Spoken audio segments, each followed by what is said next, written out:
तुझे क्या लगा था तू मुझे मार कर ये खेल खत्म कर देगी? नहीं, कभी नहीं।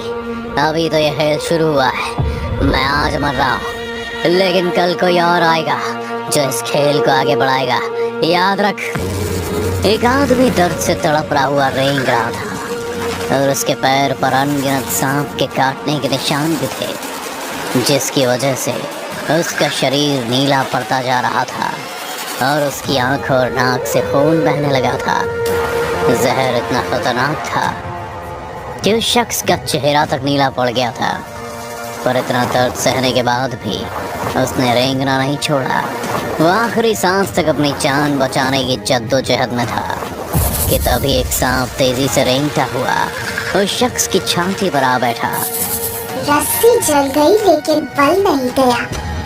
तू महज चंद मिनटों का मेहमान है और ऐसे में भी मुझे मारने की बात कर रहा है।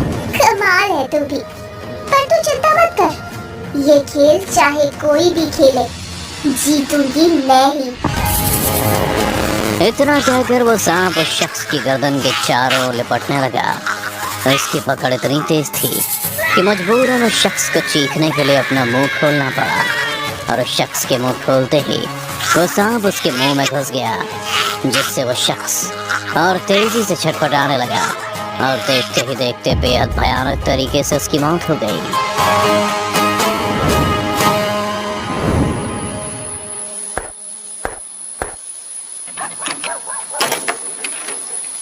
जी कोई है? दरअसल मुझे कमरा किराए पर चाहिए था। मैं गांव के ग्रामीण बैंक का इंचार्ज हूँ। मैंने बहुत कोशिश की, पर इस गांव में कोई भी कमरा किराए पर नहीं देता। देखिए, मना मत करिएगा, मैं बड़ी उम्मीद लेकर आपके पास आया हूँ। प्लीज मेरी हेल्प कीजिए, मुझे रहने के लिए कमरा चाहिए। अच्छा ठीक है, पहले आप अपना नाम बताओ। जी मेरा नाम रोमी है। हाँ तो रोमी, मेरा नाम नागेश है। मैं भी आगे आगे हाथ जोड़ता हूँ। मेरे घर में ऐसा कोई कमरा नहीं है जो खाली हो, तो मैं चाहकर भी आपको एक कमरा किराए पर नहीं दे सकता। नागेश की बात सुन रोमी का मन उदास हो गया था। वो वापस जाने को मुड़ा ही था कि तभी नागेश ने कुछ सोचते हुए कहा, एक जगह है, पर तुम उसमें रह भी पाओगे या नहीं ये मुझे नहीं पता। कैसा रास्ता? आप बताइए। कम से कम सुबह 3 घंटे आने और 3 घंटे जाने का टाइम तो बचेगा। झाड़ू? हाँ, पकड़ लो इसे और आओ मेरे पीछे। मैं तुम्हें एक बेहद खूबसूरत जगह दिखाता हूँ और उसमें रहने का किराया भी बहुत मामूली देना होगा। नागेश रोमी के हाथों में झाड़ू थमा उसे अपने पीछे लेकर चल दिया। दोनों एक पुराने मंदिर के दरवाजे पर खड़े थे, जिसके दरवाजे पर खूब सारे सांपों की आकृतियां बनी थीं कि तभी नागेश ने दरवाजा खोलने से पहले ही रोमी से पूछा, तुम्हें नींद में चलने की आदत तो नहीं है ना? हाँ नहीं, मुझे ऐसा कुछ भी नहीं है। और क्या नॉनवेज या दारू वगैरह भी पीते हो? जी ब्राह्मण हूँ, नॉनवेज के तो नाम पे उल्टी आती है मुझे, और रही बात दारू की तो मुझे तो उसका रंग तक नहीं पता। रोमी की बात सुन नागेश ने एक नजर उसे देखा और दरवाजे पर जोर से धक्का मार उसे खोल दिया। उसने जब मंदिर को देखा तो उसके होश उड़ गए। एक बड़ा सा विशाल मंदिर उसकी आंखों के ठीक सामने था, जिसके चारों तरफ सांप की आकृतियां बनी हुई थी, जिसे गौर से देखते हुए रोमी ने नागेश से तुरंत कहा, मुझे अकेले रहना है, खानदान के साथ नहीं। मेरे पास अब यही एक खाली जगह है जो मैं तुम्हें दे सकता हूँ। रोमी बेटा, जो मिल रहा है ले ले, वरना रात किसी पेड़ के नीचे या तबेले बतानी होगी। रोमी सोचता हुआ खुद से कह ही रहा था, तभी नागेश ने कहा, क्या सोच रहे हो? नहीं रहना क्या? नहीं रहना है। भला इतने कम किराए में इतनी अच्छी जगह मिलती है कहीं? अच्छा तो याद रखना, अगर कोई तुमसे इस जगह के बारे में पूछे तो कहना कि नागेश ठाकुर के आदेश पर रह रहे हो, और मुख्य मंदिर के दरवाजे खोलने की इधर उधर भटकने की कोई जरूरत नहीं है। दिन भर काम करना और रात को सिर्फ सोने के लिए ही आना। अब जाओ, खुद का कमरा साफ करो, बाकी खाने के लिए मैं कुछ भिजवाता हूँ। नागेश रोमी को सारी बातें समझा, बिना मंदिर के अंदर पैर रखे वापस आ गया। दरअसल नागेश ने रोमी को पुजारी का कमरा दिया था, जो सालों से धूल खाया हुआ था। कमरे में बड़े बड़े चाले थे और उस कमरे की खिड़की से मंदिर का मुख्य द्वार साफ दिखाई देता था। घंटों की मेहनत के बाद रोमी ने कमरा साफ कर दिया था। और अब शाम होने को आ गई थी, पर रोमी इतना थक चुका था कि वो बाहर से कुछ खरीद कर खाने की हालत में नहीं था। वो भूखे पेट ही बिस्तर पर लेटा था कि तभी किसी ने मंदिर का दरवाजा खटखटाया। रोमी भी थकान से अधमरा हो चुका था और जैसे उसने दरवाजा खोला तो चौंक गया। नागेश की बड़ी बेटी गहना रोमी के लिए खाना लेकर आई थी। लीजिए, बाबा ने आपके लिए खाना भिजवाया है। रोमी ने पहले तो उस लड़की को ऊपर से नीचे एक नजर प्यार से देखा, फिर बिना कोई तर्क किए खाना ले लिया।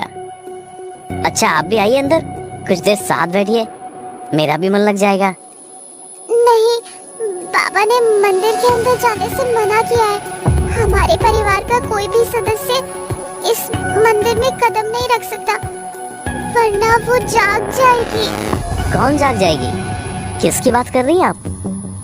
रहने दीजिए, आप शहर के लोग ये सब नहीं समझेंगे। इतना कहकर गहना बिना रुके अपने घर को चल दी। रोमी भी खाना खा गहरी नींद में सो चुका था। अगले 5 दिन तक तो रोमी बैंक से मंदिर और मंदिर से बैंक ही आता जाता रहा, लेकिन आज शनिवार था, इसलिए बैंक की छुट्टी के कारण वह पूरा दिन मंदिर के कमरे में ही रहा। गहना रोज की तरह सुबह और शाम का खाना रोमी को पहुंचाया करती थी। रोमी भी रोज एक नजर प्यार से उसको देखता, मानो जैसे उसके दिल और पेट की भूख एक साथ मिट रही थी। पर आज रोमी ने मन बना लिया था कि वो आज गहना से बात करके ही रहेगा। इसी फिराक में जब शाम को खाना देने गहना मंदिर आई तो उसने दरवाजा नहीं खोला। गहना भी बहुत देर से दरवाजा पीटती रही, पर रोमी मंदिर के अंदर कोने में छिपा गहना को देख रहा था। बहुत देर के बाद जब रोमी ने दरवाजा नहीं खोला तो गहना उसकी चिंता में मंदिर के अंदर आ गई। गहना ने मंदिर में कदम रखा ही था कि मंदिर में तेज हवाएं चलने लगी, घंटियां अपने आप बजने लगी और मंदिर का मुख्य द्वार अपने आप ही खुल गया, जिसके अंदर एक शिवलिंग रखा था और उस शिवलिंग को लपेटे एक विशाल नागिन सोई पड़ी थी। पर दरवाजे के खुलते ही वो नागिन हरकत में आ गई और गहना ये सब अपनी आंखों के सामने होते हुए देख रही थी। तो आखिरकार तुम्हें मंदिर के अंदर आना ही पड़ा। मैं पूरा दिन अकेले बोर होता हूँ, कोई दो बात करने को नहीं मिलता।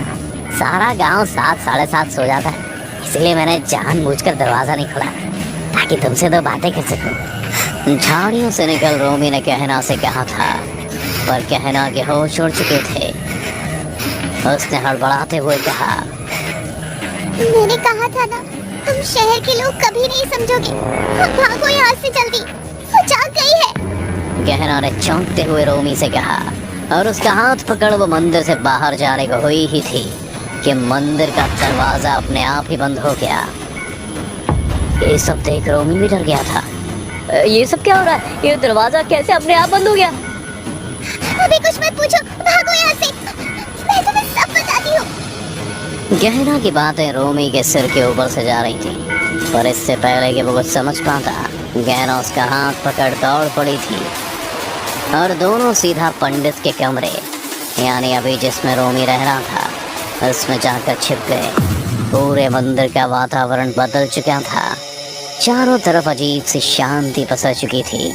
तभी रोमी ने थोड़ी हिम्मत दिखा, कमरे की खिड़की से बाहर देखा तो उसके पैरों तले जमीन खिसक गई थी। एक बहुत विशाल नागिन मंदिर के मुख्य द्वार पर फन फैलाए खड़ी थी और उसके सामने लाखों सांप रेंग रहे थे, और जिन सांपों की आकृतियां उसने मंदिर की थी वो सब असली सांप बन उस नागिन के सामने आते जा रहे थे। फिर से हमारे कर्तव्य निभाने की बारी आ चुकी है। लालची इंसानों ने फिर से हमारे भगवान को हमसे छीनने की कोशिश की है, जिसकी कीमत उन्हें अपनी जान देकर चुकानी होगी। ढूंढो उन्हें, वो इसी मंदिर में कहीं छुपे हुए हैं। नागिन की बात सुन सारे सांप एक पल में तितर बितर हो गए और मंदिर के हर कोने में रेंगते हुए रोमी और गहना दोनों को ढूंढने लगे। खिड़की से सब देख रोमी को अपनी आंखों से यकीन नहीं हुआ, तो उसने तुरंत गहना का हाथ पकड़ उसे दीवार से लड़ा दिया और गुस्से से पूछा, ये सब क्या हो रहा है? कौन हो तुम लोग? ये क्या है? और वो किसे ढूंढने की बात कर रहे हैं? मुझे ना, पर मैंने तो कुछ किया ही नहीं है। फिर मेरे साथ ये सब क्यों? रोमी, ये हमारा पुश्तैनी मंदिर है जिसकी रक्षा करने की जिम्मेदारी देवताओं ने हमारे खानदान को दी थी। पीढ़ी दर पीढ़ी हम इसकी रक्षा करते आ रहे हैं, लेकिन जैसे जैसे वक्त बदलता गया कर्तव्य में लालच की मिलावट होने लगी। फिर एक दिन मेरे परदादा ने शिवलिंग को चुराने की सोची। तब हमें ये श्राप मिला कि अगर हमारे खानदान में से किसी ने भी इस मंदिर में कदम भी रखा तो वो इच्छाधारी नागिन हमें मार डालेगी। यही कारण है कि मेरे कदम रखते ही मुख्य मंदिर का दरवाजा अपने आप खुल गया और अब वो इच्छाधारी नागिन फिर से अपने शिकार के लिए निकल चुकी है। गहना की बात सुन रोमी टूट गया। उसे लगा कि आज रात के बाद वो जिंदा नहीं बचेगा। वो निराश हो कमरे के कोने में बैठ इस बारे में सोच ही रहा था कि अगले ही पल कमरे में बने एक छोटे से बिल से एक एक करके सैकड़ों सांप निकल रोमी को घेरने लगे। रोमी भी डर के मारे कोने में सिमटे जा रहा था और बारी बारी से सांप उसके जिस्म से लिपटने लगे थे। और देखते ही देखते रोमी का शरीर सांप से ढक चुका था, पर एक भी सांप ने रोमी को काटा नहीं था। सब बस उसके जिस्म से लिपटे हुए फन फैलाए रोमी को ही देख रहे थे। रोमी भी डर के मारे चीखता हुआ सबसे कह रहा था, छोड़ दो मुझे तुम्हारा शिवलिंग नहीं चाहिए, मैं तुम्हारे हाथ जोड़ता हूँ। वो चीखता हुआ कह ही रहा था कि अचानक उसे याद आया कि गहना कमरे से गायब है और अब सांप उसे पूरी तरह से जकड़ कमरे के बाहर ले आए। रोमी इस वक्त खुद नहीं चल रहा था, बल्कि सांप उसे चला रहे थे। कुछ पल बाद ही रोमी नागिन के सामने खड़ा था। ये कौन है? किसको उठा ले आए हो तुम? इसके माथे पर कोई श्राप नहीं लिखा है। नागिन के इतना कहते ही रोमी के जिस्म से लिपटे सारे सांप एकदम अलग हो गए और रोमी एकदम से रिहा हो गया। वो जिंदा बचने की खुशी मना ही रहा था कि तभी कमरे के अंदर से किसी को कहते सुना, बस कर दो दीदी, बहुत लोगों की जान ले ली आपने, अब और नहीं। रोमी ने आवाज का पीछा किया तो देखा कि गहना मंदिर में एक कलश लिए खड़ी है। गहना को मंदिर में देख वो नागिन भी अपने असली रूप में आ गई, जो हूबहू गहना के जैसी दिख रही थी। ये एक और राज रोमी के सामने खुला था, जिसका ना उसे सिर का पता था और ना ही पैर का। नहीं बहना, अगर तूने शिवलिंग का जल अभिषेक किया तो मैं 100 सालों के लिए निद्रा में चली जाऊंगी। ऐसा मत करना बहना, इन इंसानों का कोई भरोसा नहीं है। पर गहना ने उसकी एक नहीं सुनी और कलश से शिवलिंग पर जल डालने लगी। जैसे ही जल की बूंद शिवलिंग पर गिरी, सांप धीरे धीरे गायब होने लगे। उनका अस्तित्व अब मिटने लगा था। रोमी भी गहना की हम शक्ल को धीरे धीरे धूल होता सांप देख रहा था, पर पूरी तरह से मिट्टी में मिलने से पहले वो इतना कह गए, अगर शिवलिंग को कुछ हुआ तो मैं इसे कभी माफ नहीं करूंगी, माफ। इसके बाद नागिन का अस्तित्व हमेशा हमेशा के लिए खत्म हो गया। इस हादसे के बाद गहना पूरी रात रोमी के साथ ही रुकी और उसे सारा मामला समझाते हुए कहा, रोमी, ये बात सच है कि मेरा खानदान इस शिवलिंग की रक्षा करने के लिए चुना गया था, पर हम थे तो सिर्फ एक इंसान ही, और इस शिवलिंग को पाने के लिए राक्षसों ने भी प्रयास किए थे। तब हमें एक वरदान से नवाजा गया था कि हर पीढ़ी में हमारे खानदान में 2 जुड़वा बच्चे होंगे जो इच्छाधारी नाग होंगे और उन्हें ही इस शिवलिंग की रक्षा करनी होगी। पर 5 पीढ़ियों पहले मेरी बहन नागिन को मेरे परदादा ने धोखा दिया और शिवलिंग चुराने की कोशिश करी। तब से मेरी बहन का मेरे खानदान के लोगों पर से विश्वास खत्म हो गया और उसने कसम खाई कि परिवार का कोई भी अगर इस मंदिर में आया तो वो उसे मार डालेगी। तब से कोई भी इस मंदिर में नहीं आता, और जिस नागेश से तुम मिले थे वो मेरे पिता नहीं है। हमारा परिवार तो अब कहीं और जा बसा है, और श्राप मिलने के बाद हमारी पीढ़ी में कभी कोई जुड़वा बच्चे भी पैदा नहीं हुए, न ही किसी को इच्छाधारी नाग का वरदान मिला। इसलिए दीदी किसी को जिंदा नहीं छोड़ती, वो जानती है हमारे जाने के बाद इस शिवलिंग की रक्षा करने के लिए कोई नहीं रहेगा। तो शिवलिंग का जलाभिषेक कर सारे सांप कैसे खत्म हो गए? वो इसलिए क्योंकि जल अभिषेक का मतलब है कि शिवलिंग सुरक्षित है और मेरी बहन मरी नहीं है। वो तो बस विलुप्त होकर कुछ सालों के लिए जमीन के नीचे चली गई है सोने के लिए। लेकिन अगर कभी भी शिवलिंग को खतरा हुआ तो वो फिर से जाग जाएगी। अच्छा, एक आखिरी सवाल, अगर तुम्हारी बहन एक इच्छाधारी नागिन है तो क्या तुम भी एक इच्छाधारी नागिन हो? रोमी के इस सवाल पर गहरा देखते ही देखते एक विशाल नागिन बन गई जो रोमी के जिस्म से लिपट उसके ऊपर रेंगने लगी।